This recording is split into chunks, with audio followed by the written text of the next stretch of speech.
It's 5 o'clock on a Friday in Hollywood, and I'm excited to be heading up to Barnsdall Park. Not everyone knows this place. They should. A long winding driveway takes you up the hill and back in time. As you climb, 100 years of history starts to peel away. Past and present just seem to blend together. This is home to one of our city's greatest treasures, Frank Lloyd Wright's Hollyhock House.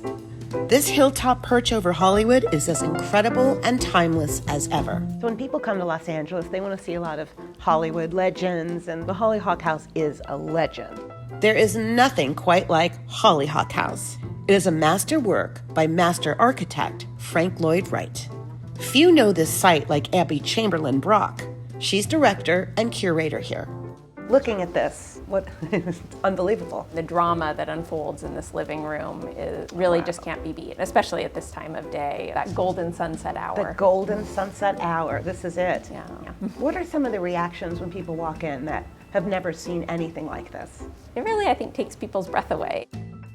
The Hollyhock House is more than just a residence. It's a living work of art that captivates visitors with its innovative design, its connection to nature, and its historical significance. And it's a really cool spot to throw a party.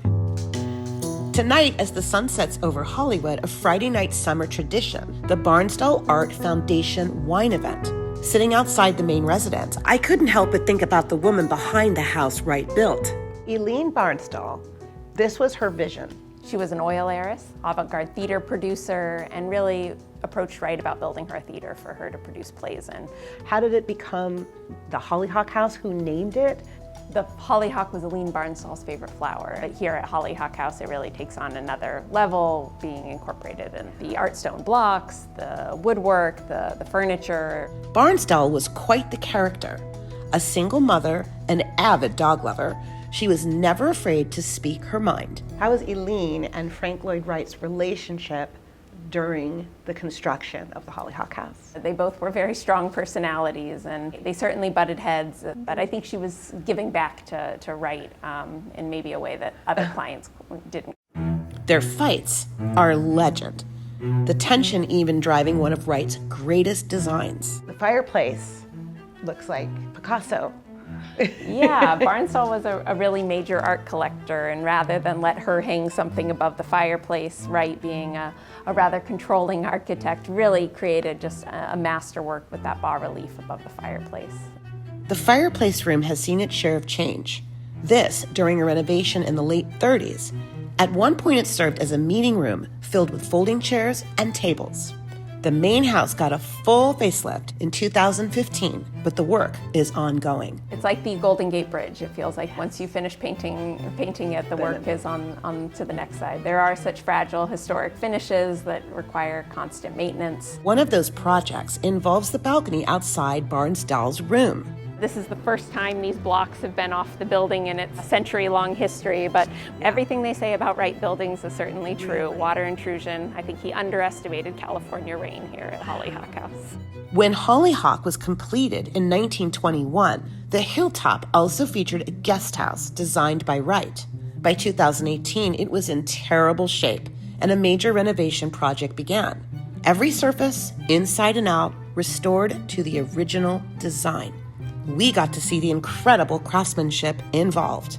So we're coming into Residence A. Oh, and I see hard hats.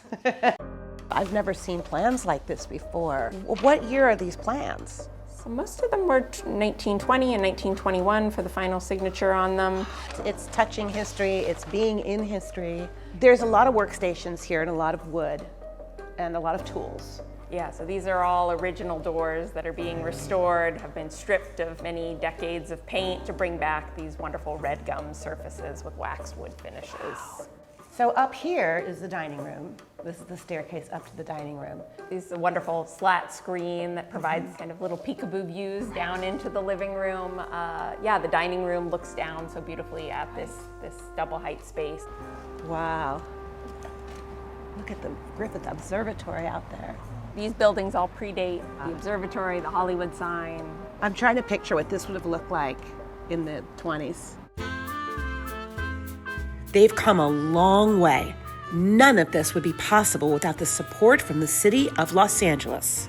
I noticed when you walked in that you were very overwhelmed and in a great way. I was. Yeah, I it was. was very sweet to see because you've seen what the condition it was in previously and where it's going. The city's invested about $7.5 million into this restoration so that you're part of a legend, a part of a real historic experience here.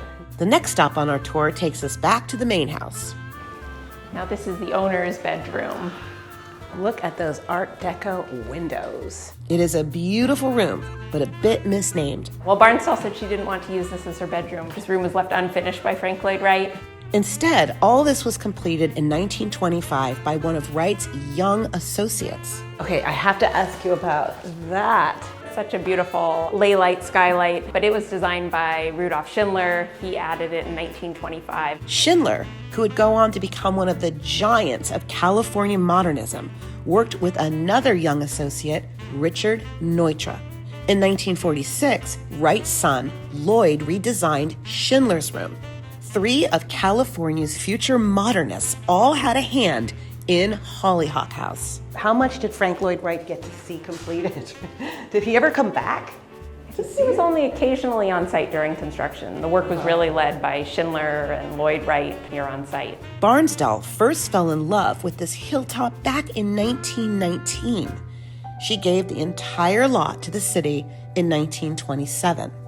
As the sun sets and the crowd gathers, I realize her vision for this place is finally a reality. There are so many Frank Lloyd Wright buildings, amazing Wright buildings across the country, and I think we are a shining example of that, but we are the one and only Aline Barnsdall house, and to be able to share her story and to interpret the house as she would have wanted is really what gets me excited, and it's her voice that I hear in my head. Cheers. Here's to the Hollyhock House.